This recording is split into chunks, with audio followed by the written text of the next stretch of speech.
Olá, eu sou o pastor Carlos Lamin, muito prazer, obrigado por estar acompanhando a esse vídeo. Nós vamos falar sobre o jejum, que é uma prática de disciplina espiritual. Eu quero agradecer também à Igreja Presbiteriana Independente, onde eu sou pastor, pelo apoio que tem dado nessas ministrações, tem nos acompanhado.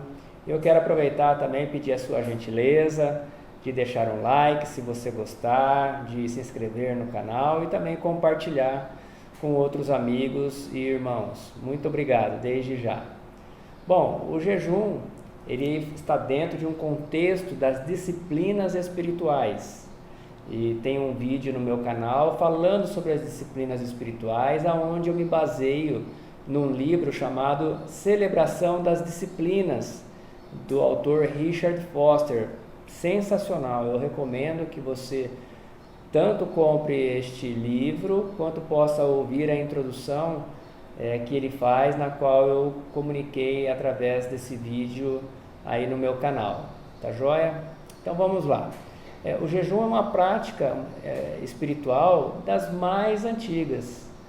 Ele era praticado aí cerca de 900 anos, onde se tem relatos históricos, 900 anos antes de Cristo já havia a prática do jejum.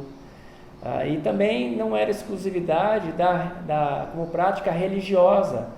Nós vemos também na história que muitos filósofos gregos importantes praticavam o jejum, não como uma prática espiritual, mas até como uma prática de saúde, né?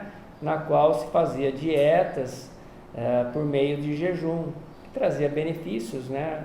Que nós todos conhecemos, até os chamados jejuns intermitentes, que traz benefícios para a saúde, limpeza do organismo, das toxinas. Então o jejum também tem esse benefício para a saúde. Muito bem, mas o que é o jejum bíblico, né? O jejum na qual nós temos os relatos bíblicos. Jejum ou jejuar é se abster de alimentos, é deixar de ingerir alimentos sólidos. Só que quero fazer uma ressalva. Eu tenho um amigo, um irmão, que ele me relatou a experiência dele de jejum, na qual ele triturava a comida, né, arroz, feijão, mistura no liquidificador e ficava aquela pasta. Ele ingeria aquilo como se fosse um jejum. Respeito a opinião do irmão, mas o jejum é deixar de comer, é abster-se, se privar de alimentos, tá? Esse realmente é o jejum.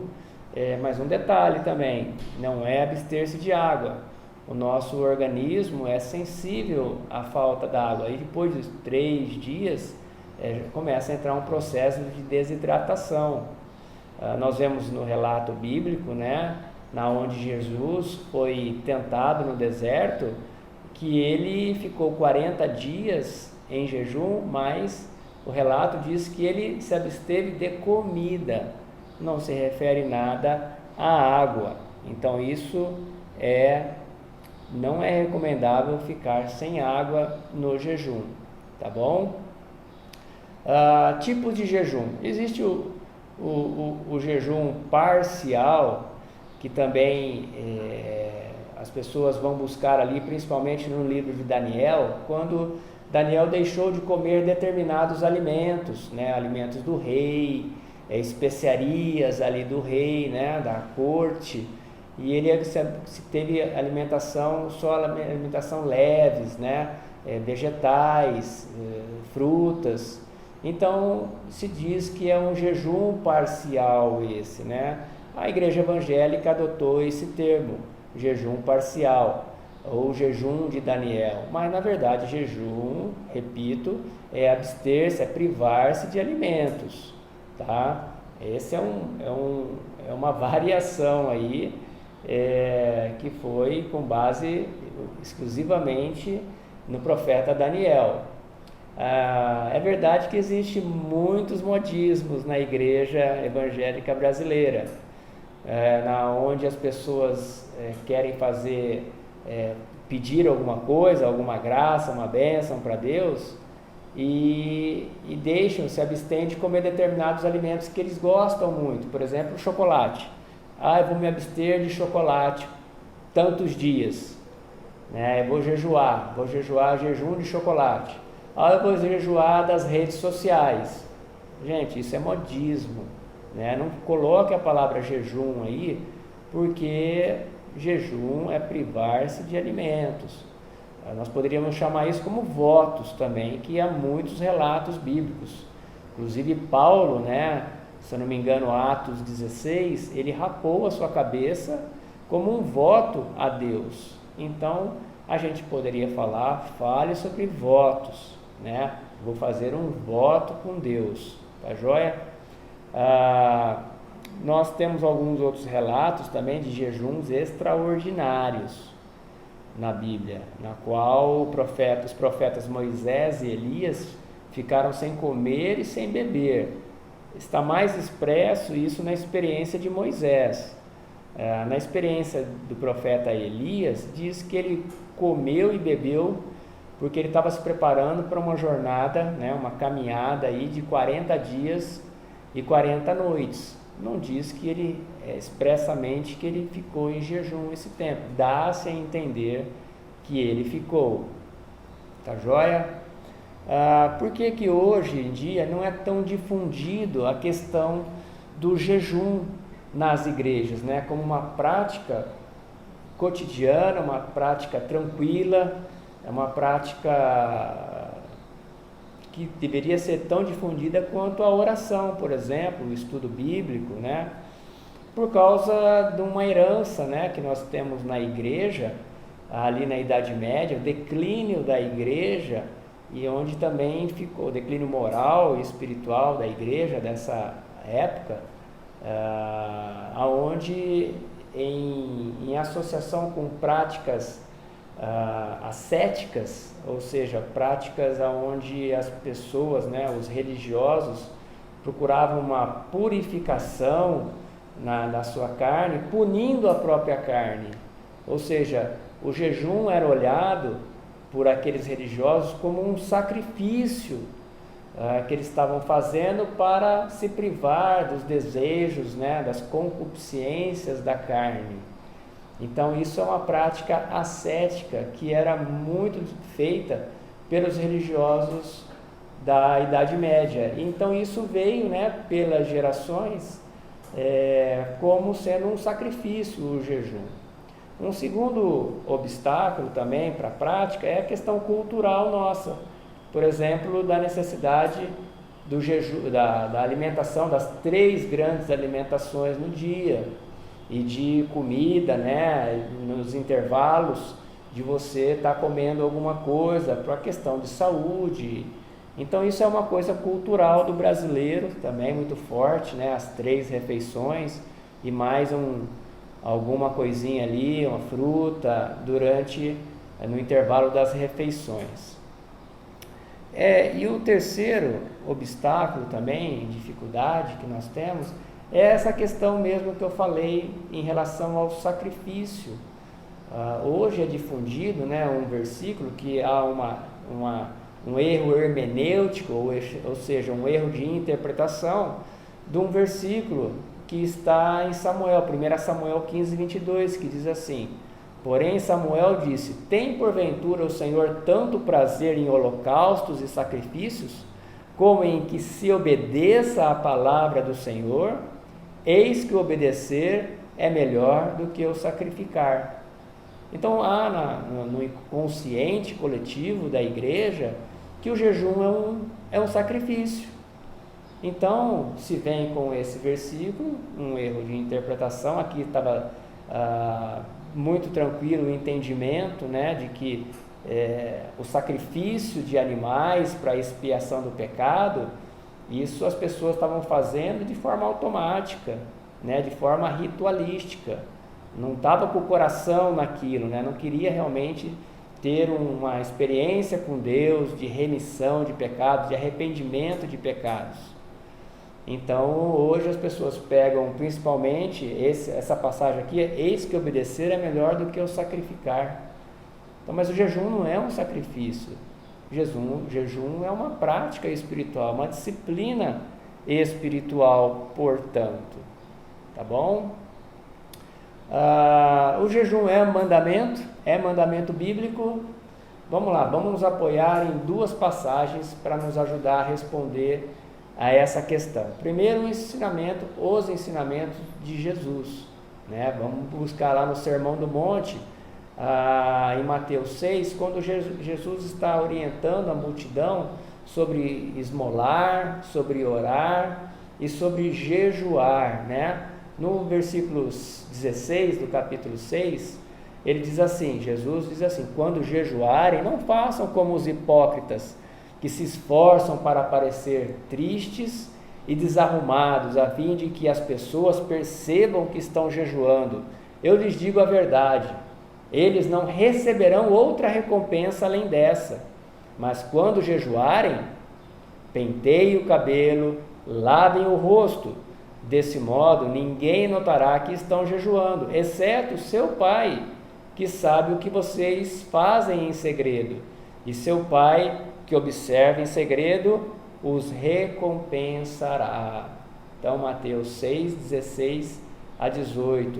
Então, Jesus está pressupondo que os seus discípulos jejuam. Aqui ele falou como jejuar, né?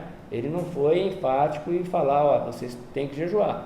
Ele estava dizendo que as pessoas faziam, os religiosos faziam, estavam fazendo da forma errada. E que a recompensa daqueles religiosos, seriam só a opinião pública, né? Vamos dizer assim, né? O santo homem, a santa mulher que jejua, porque eles estavam transparecendo isso. A orientação de Jesus é para que você faça isso somente estabelecido com Deus e também com pessoas que estão próximas de você, que são imprescindíveis, que saibam que você está jejuando. Uma outra passagem está em Mateus 9, quando os discípulos de João Batista ficam perplexos que nem os seus discípulos jejuam, né? Então eles foram indagar Jesus, ousadamente, né? Foram indagar o Senhor Jesus a respeito disso.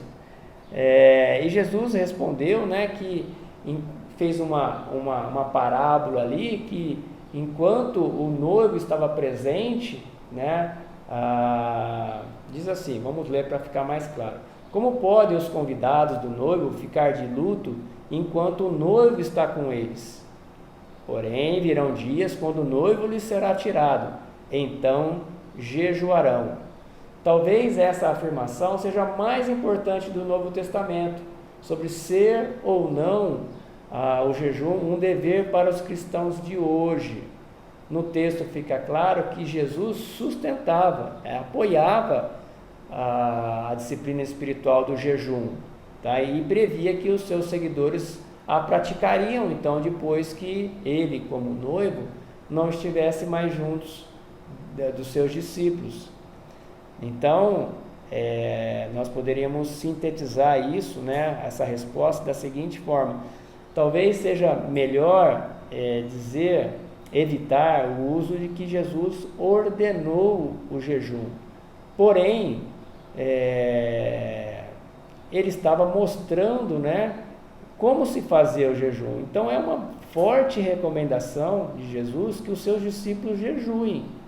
No entanto, reafirmo, a rigor, não há nenhuma ordem, nem de Jesus e nem dos apóstolos sobre isso. Tá joia? Vamos passar para um assunto muito bom, sobre o propósito do jejum. Também há muitos equívocos nisso, irmãos. Muitos equívocos. E também precisamos voltar lá para o Sermão do Monte, para buscar em Jesus ensinamentos, né? É forte a nossa tentação de usar as disciplinas espirituais e o jejum para que Deus faça aquilo que nós desejamos, né? Ou seja, para que a gente use o jejum como uma moeda de troca, como barganha com Deus, para que a gente receba alguma coisa, né? Então, a ênfase nas bênçãos e nos benefícios do jejum é tanta que ficamos tentados a acreditar que basta um jejum aí ligeiro ou não, de uma refeição ao dia, por vários dias, para que a gente possa, então, exigir que o Senhor da bênção nos abençoe. Então, Jesus pregou que a recompensa daqueles que se mostravam, exibiam, né, estavam jejuando, estavam com a motivação errada. Estavam com uma motivação errada. E então, a recompensa deles seria somente algo favorável com a opinião pública, e só. A orientação, então, é não demonstrar que se está fazendo o jejum. E a recompensa, isso que você quer, isso que você pede para Deus, Deus conhece. Deus conhece as suas necessidades. Você não precisa fazer esse tipo de pedido. Como Jesus disse, a recompensa virá do Pai. E Ele sabe o que você precisa na hora que você precisa. Tá bom? Então busque esse entendimento do Senhor para que você não entre nesse sistema aí de troca com Deus, né? Tá bom? Nessa passagem a gente não vê Jesus falando em momento algum de pedir coisas. Ele fala que há uma recompensa, sim. Seremos recompensados. Vamos ver aqui alguns outros benefícios do jejum. É preciso então entender que o centro do jejum, irmãos, amigos, está sempre, deve ser sempre em Deus. Ele tem que ser iniciado em Deus e encerrado em Deus. Vamos ver o que um dos grandes teólogos aí do século passado, chamado Charles Spurgeon, disse a respeito do jejum. Nossos períodos de jejum e oração no tabernáculo têm realmente sido dias de enlevo espiritual. Nunca os portões dos céus se abriram tanto, nunca nosso coração ficou mais próximo do centro da glória. Irmãos, se o jejum que nós fazemos não for para Deus, a razão não for adorar a Deus, então nós fracassamos durante esse jejum. Eu entendo, Deus é muito misericordioso, sim, Ele é, mas se Ele está nos dando instruções, por que não vamos seguir as instruções? A disciplina espiritual é um meio de graça de Deus, todas elas. Então você não precisa ficar fazendo trocas com Deus por jejum, tá bom? Ele vai te recompensar. Tem aqui uma outra passagem, eu vou ler para vocês, o profeta Zacarias. Diga a todo o seu povo e a seus sacerdotes, durante estes 70 anos de exílio, vocês jejuaram e lamentaram no 5º e no 7º mês, mas foi de fato para mim que jejuaram. Olha que palavra dura, né? Será que é de fato que eu e você estamos jejuando? O jejum é para Deus? O seu jejum tem sido para Deus ou tem sido para você? Você está mais interessado nas bênçãos de Deus ou no Deus das bênçãos? No seu acerto de jejum com Deus. Também nós vemos que há muitos benefícios físicos, né? Sucesso na oração, revestimento de poder, percepções espirituais. Richard Foster, ele fala sobre isso, sobre os benefícios, né, secundários do jejum. Coisas que jamais devem tomar o lugar de Deus como centro do nosso jejum. Ou seja, né, você não jejuar porque você quer revestimento de poder, porque você quer dons espirituais. É você, eu quero. Não, eu quero Deus. Eu quero fazer jejum porque eu quero Deus, eu quero intimidade com Deus. Eu quero me relacionar com Deus durante esse período de jejum. Eu quero buscar a Deus. Tá bem, irmãos? John Wesley também, no século XVIII, né? John Wesley Aí os pais da igreja metodista disse assim: em primeiro lugar, que o jejum seja feito para o Senhor, com os olhos fixos unicamente nele, que a intenção aqui seja esta, e unicamente esta: glorificar o Pai que está nos céus. Então, quando nós jejuamos, nós estamos numa postura, né, num espírito de adoração a Deus. Esse, então, é o principal e deve ser o seu primeiro propósito em realizar um jejum: adorar a Deus. Agora que o propósito principal do jejum está bem estabelecido no coração, ficamos livres para compreender também que há propósitos secundários do jejum. Tá bom? Você está consciente de que o início e o fim do jejum é para Deus, para glorificar o nosso Deus. Então, vamos aos propósitos secundários do jejum. Você pode estar pensando aí que aí vem pedidos de bênçãos, né? Como diz o Foster, mas não é. É mais do que qualquer outra disciplina. O jejum revela coisas e hábitos que nos controlam, diz ele.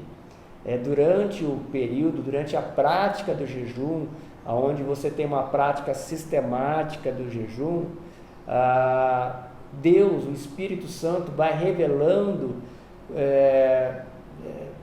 pecados arraigados na sua alma, os pecados ocultos, vem trazer um pouco do seu caráter, e vem revelar que você é uma pessoa irada, que você tem raiva no coração, vem trazer esses despertamentos, né, na sua memória, ressentimentos, amarguras, conflitos, medo, insegurança. Tudo isso, o Richard Foster diz que experiências do jejum trazem rapidamente ao seu coração isso. Então o jejum, ele traz à tona aquilo que está lá fechado no seu coração, na sua alma, as 7 chaves. Ele vai abrir tudo isso para que isso venha e seja curado nesse momento do jejum. Você tenha conhecimento desses sentimentos, emoções ruins que estão aí dentro do seu coração, e eles possam então ser confessados, arrependidos, né? E você seja então curado. Portanto, eu entendo que esse deve ser o propósito imediatamente posterior de fazer o jejum para a glória de Deus, sermos curados em nosso interior mediante o poder de Cristo Jesus. Cura, né? Curarmos para sermos melhores pais, melhores filhos, melhores esposos, esposas, para as nossas famílias aí, para a nossa igreja, para o meio em que nós vivemos no nosso cotidiano. Tem mais alguns outros terceiro e ponto aqui, alguns outros detalhes mais importantes no propósito do jejum, que é fazer-nos lembrar que somos sustentados por toda a palavra que procede da boca de Deus. Mateus 4:4. Essa é uma das passagens na tentação de Jesus lá no deserto, aonde o diabo, né, vendo aquela fraqueza de Jesus, a fome, né, sem alimentação, o jejum, ele disse, né, dá ordem aos teus anjos que eles virão te servir aqui. E aí Jesus dá a resposta com a palavra de Deus: nem só de pão viverá o homem, mas de toda a palavra que procede da boca de Deus. Então é como se eu afirmasse o período de jejum, né, que é fundamental, o que eu realmente preciso é de Deus para me sustentar, e não da comida. Eu preciso de toda a palavra de Deus. É lógico que você precisa se alimentar durante esse período, né? E isso também nos reporta para outras áreas de nossas necessidades de vida, que nós precisamos de Deus como segurança na nossa área financeira, na nossa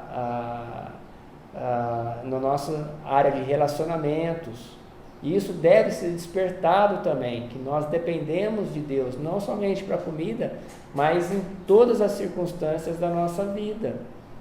Tá bom? Tem uma outra passagem assim aqui que nos orienta sobre isso também. Os discípulos levaram o almoço para Jesus, supondo que Jesus estaria faminto, né? Numa determinada passagem do ministério de Jesus, isso está registrado em João 4. Eles foram levar a comida e Jesus deu uma resposta não muito politicamente correta. Diz assim: tenho algo para comer que vocês não conhecem. A minha comida é fazer a vontade daquele que me enviou e concluir a sua obra. Não é? Não foi muito elegante essa resposta, mas é uma realidade autêntica de Jesus. Jesus era autêntico. Precisamos ser autênticos também como seus discípulos. Para concluir sobre os propósitos de jejum, inúmeros cristãos já escreveram sobre os benefícios do jejum, né? Como o aumento da eficácia na oração intercessora, direcionamento nas decisões, maior concentração, libertação, bem-estar físico, revelações e assim por diante. Então, tudo isso está nas recompensas que Jesus disse que o Pai que nos vê em segredo nos recompensará pela prática do jejum. Nisso, como em tudo mais, é certo que Deus recompensará você pela prática do jejum. Agora vamos para a parte prática do jejum, né? Como que eu faço? Como que eu devo observar o jejum? Lembrar que jejum não é somente para os gigantes na fé, né? Para os teólogos, doutores da lei, para pastores, obreiros. É para, se você é um apaixonado por Jesus, se você ama Jesus e quer ter um compromisso com Jesus, com a sua igreja, né? Com a sua família, e quer ter uma vida numa espiritualidade saudável, você é convidado a jejuar. Só que você não precisa fazer como essas pessoas que já são maduras na fé fazem. Para tudo na disciplina espiritual, você deve colocar como equilíbrio e progressão. Você vai progredindo à medida que você vai ficando mais adaptado àquela determinada prática, à medida que você vai se apaixonando ainda mais, à medida que você vai se envolvendo com ministérios, você vai ampliando então.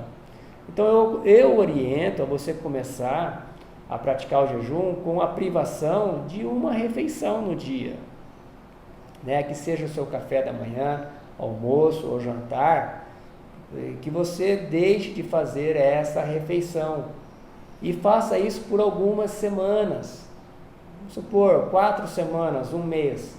Deixe de ter uma alimentação, mas lembre-se, né? Tome água, pode tomar água, sucos nesse momento de adaptação. Vamos colocar aí sucos de frutas, né? Frescos, você pode tomar também. Cuidado, se você toma muito café, você pode sentir um pouco de dor de cabeça no início, né, da prática do jejum. Então comece a diminuir uns dias antes a quantidade de cafeína que você ingere, tá bom? Depois disso, no segundo mês, você já amplia, começa com 2 refeições, né, como jejum. E também, se você ainda está tendo dificuldade, coloque mais 1 mês com